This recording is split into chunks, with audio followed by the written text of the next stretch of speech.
Let's be honest, making friends in your 40s, 50s, 60s, and beyond feels a lot harder than it did in your 20s. People are busy, you're juggling responsibilities, and at some point you start to wonder, is it just me? Nope, it's not just you. The truth is, we are wired for connection at every age, and deep and meaningful connection aren't nice to have, they are essential to your emotional and physical health. Today, we are diving deep into how to build and strengthen social bonds later in life, even if you feel like you're out of practice.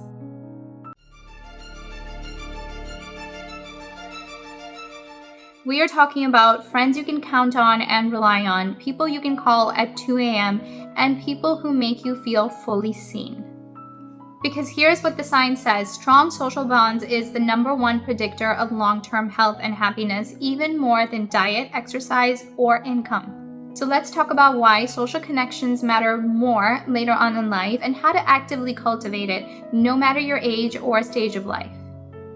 Number 1, social connections are essential later in life.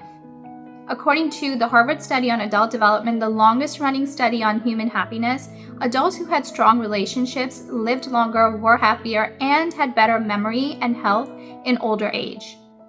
The simple takeaway is that good relationships keep us healthier and happier, period. But here's the catch. After your 40s, your social circles can dramatically shrink due to career shifts, divorce, relocation, or even just due to life's busyness.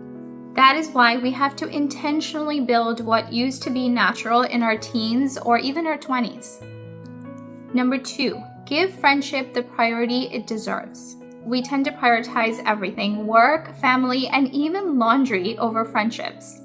But here's what research from the University of Oxford found. People who prioritize intentional social time report 23% higher well-being and less loneliness regardless of age. So block friend time like you would a doctor's appointment. Text a friend to meet for coffee or schedule a phone call or simply plan a walk together. Even 15 minutes of connection a day has measurable mental health benefits. And don't wait for life to slow down because it won't. Make time for connection now.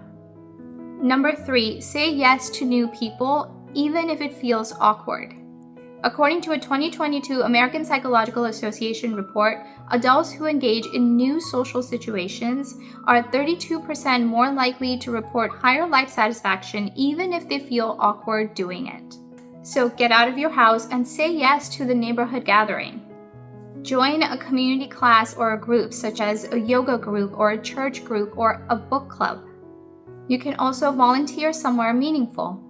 And you don't need to click instantly. Friendship takes time and grows in layers, not lightning bolts. Number 4, strengthen the friendships that you already have.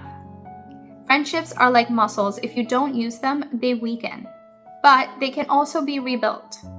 Reach out to that person you've been meaning to call forever.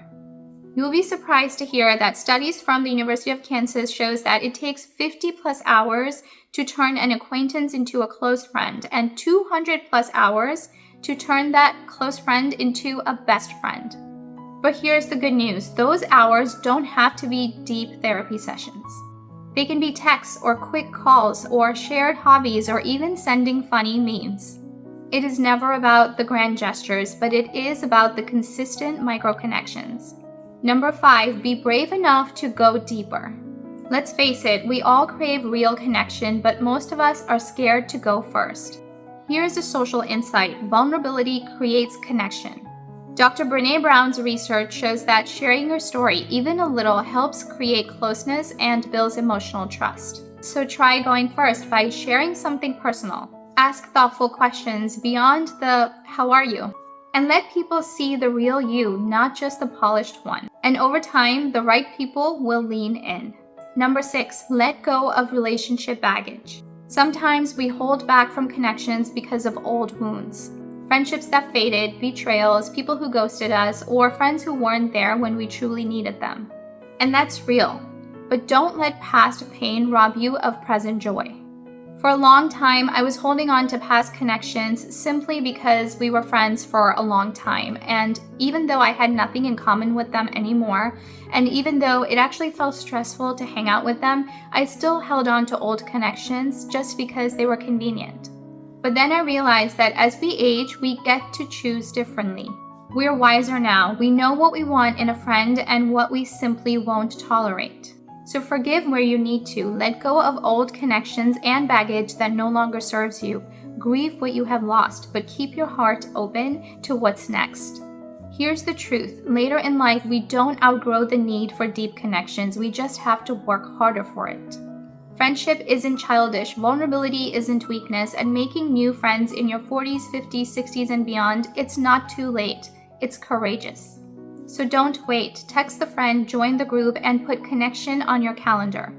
Because the quality of your friendships will shape the quality of your life. It's never too late to create something beautiful. You deserve connection and you deserve community.